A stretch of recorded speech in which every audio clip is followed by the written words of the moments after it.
3 new aircraft have been revealed and will be free of charge with the upcoming 40th anniversary of Microsoft Flight Simulator. If you like the sound of that, we have all the latest announcements, release news, and sim updates, so let's jump into the video.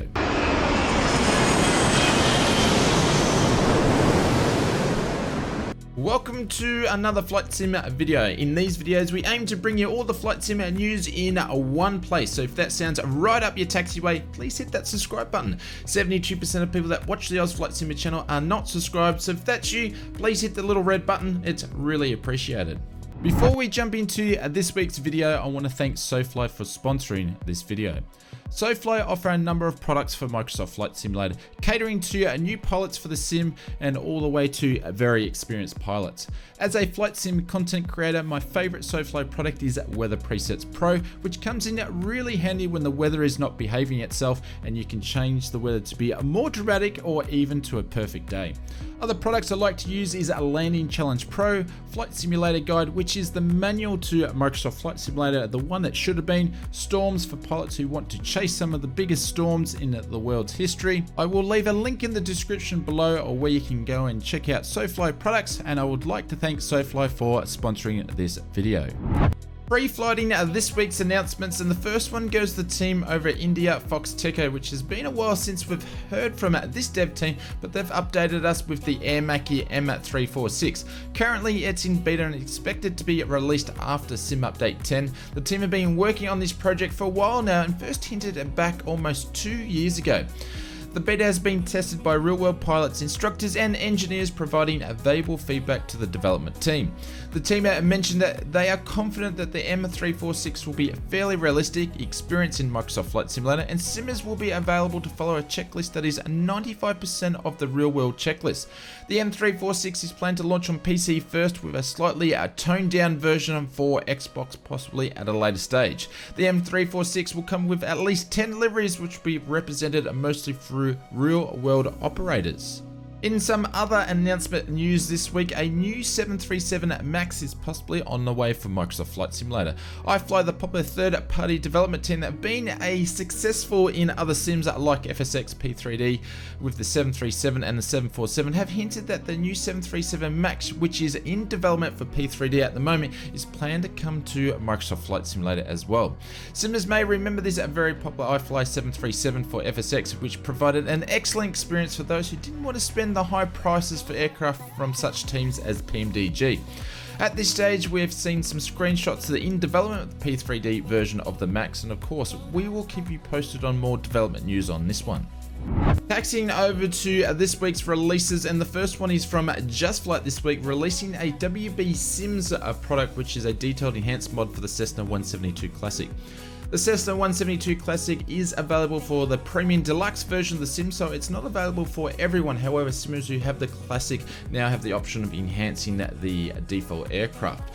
This product really brings the aircraft to life with such things as electrical systems have been implemented, including accurate working relays, functional circuit breakers which will trip with faulty equipment, improve battery amperage and temps, external charging is available, and dynamic battery voltage will drop.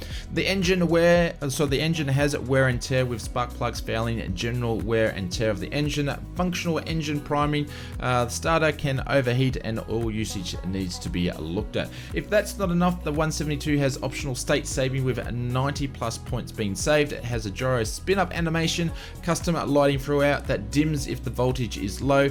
Gauge needles are subject to engine vibrations and working heat, cabin heat and defrost. There's many more features than what we mentioned here. The 172 has everything simulated that may have consequences if it's not maintained, from gradual power loss or from hours that are accumulating to flare plugs and engine fail from a lack of oil. You can pick up your copy of the WB Sims 172 Classic Enhanced from the Just Flight store. I'll leave a link in the description below. PMDG have finally released the most anticipated version of the 737 family with the release of the Boeing 737-800. This is the third release of the series with the 700, then the 600, and now the 800. The version was released is classed as the early adopters version, which is sold at a discounted price with more updates to come to bring the 800 for its full release. Each version, the 737 will come with its own unique flight model. The 800 is no exception, where you will need to carefully manage the speed and the pitch during takeoff and landings. The 800 doesn't include the FB tablet, but that will come at a later stage. The same with the 600 and the 700, and you can pick up your copy of the PMDG 737-800 directly from the PMDG store, links in the description below. In another release this week, this goes to the team at Scenes. This is the team by the in-development A310 that will release with the 40th anniversary. This week release one of the party capitals of the world, which is Ibiza, with Ibiza Airport. Ibiza is known for the party island of the Mediterranean, which draws crowds during the northern summer months, and nearly most of the people that arrive through Ibiza needs to go through this airport. Some of the features include a handmade ground poly handcrafted custom car models, true-to-life airport, a landside, and placed high definition vegetation, signage, ground clutter, vehicles handling, and more. Custom built jetways with PBR textures, accurate logo and real life decals scattered throughout, and compatible with Series X and S Xbox. And there's too many other features to the list, but you can pick up your copy of any scenes, Ibiza Airport directly from the Builds store.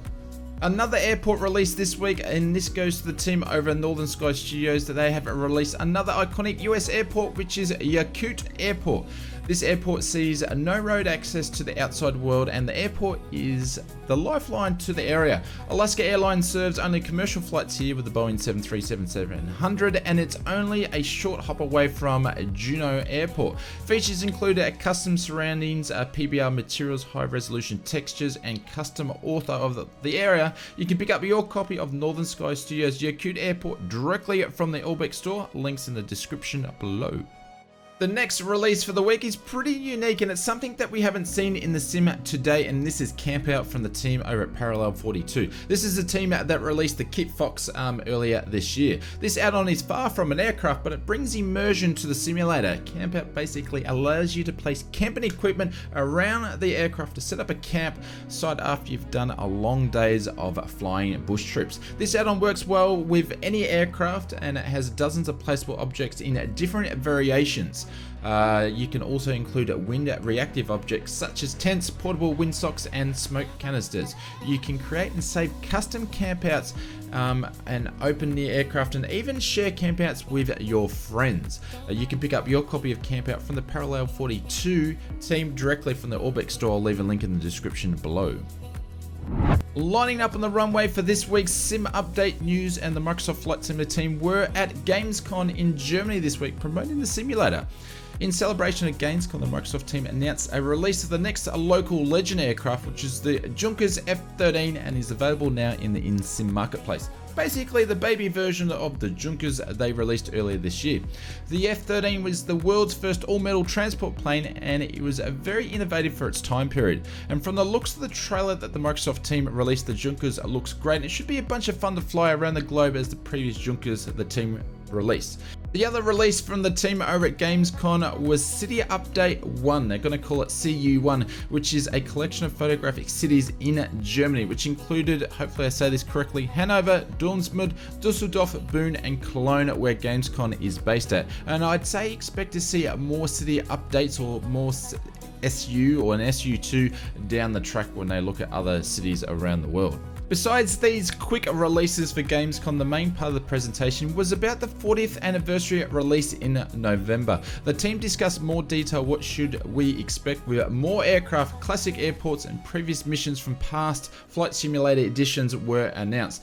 There were 3 new aircraft that were mentioned, which is the Cutlass JN4, the Grumman G21 Goose, and the Spruce Goose, which is a H4 Hercules, which at its time was the biggest aircraft in the world. One of the classic airports that was mentioned is Magsfield, which is really great to see, and there'll be 20 new missions that have been included from past editions of Microsoft Flight Simulator. The team also talked a little bit about helicopters and gliders, and from the looks of the shots that were shown, we should expect to see gliders have the ability to be launched via with a tow plane and also a catapult. As for helicopters, the team went on in some detail about the flight model and physics, which look absolutely insane and true to life. Moving away from our Gamescom and over to the sim update news, the beta testers were treated with another build update this week. This one was focused around DX11 for PC only, with the aim improving the performance with DX11. Another build is due out next week. This will be available for PC and Xbox. And as for the release date when it comes to SU10, we don't have anything confirmed still. It's still scheduled for mid-September release. Moving on to this week's marketplace update, we've seen 46 new airports, 23 of these on PC, 23 of those are on Xbox, and the only aircraft release this week was the Junkers F-13, which we mentioned earlier, and the rest of the products released are livery packs, and 9 enhancements, and airports. Please hit that subscribe button if you haven't and you got this far in the video. As I mentioned before, 72% of people that watch the Oz Flight Simulator channel are not subscribed. It really helps out when you press the little red button. We also stream every Sunday and Wednesday around about 7:30 to 8 PM GMT plus 10. So if you want to join in with large multiplayer flights each and every week, please be sure to hit that notification bell so you know when our next stream goes live. Stay tuned, as I'm going to recommend another video here, and I think you guys will like it, so once you click that, and we'll see you over there.